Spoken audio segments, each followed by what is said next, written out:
وبائی بیماری corona virus کی وجہ سے جہاں نظام زندگی درہم برہم ہو کر رہ گیا ہے، وہیں جموں کشمیر میں تعلیمی ادارے مکمل طور بند رہنے کی وجہ سے فزیکل کلاسز نہیں ہو پا رہی ہیں۔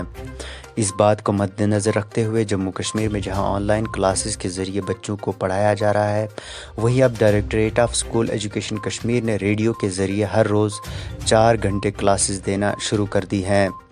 26 مئی سے کشمیر میں 5ویں سے 8ویں جماعت تک کے بچوں کو مختلف اوقات میں یہ کلاسز دی جا رہی ہیں۔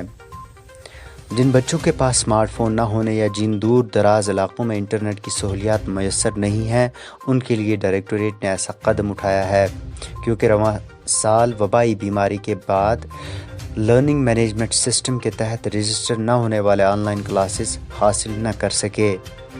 ایسے بچوں کی تعداد 70 سے 80 ہزار بتائی جا رہی ہے۔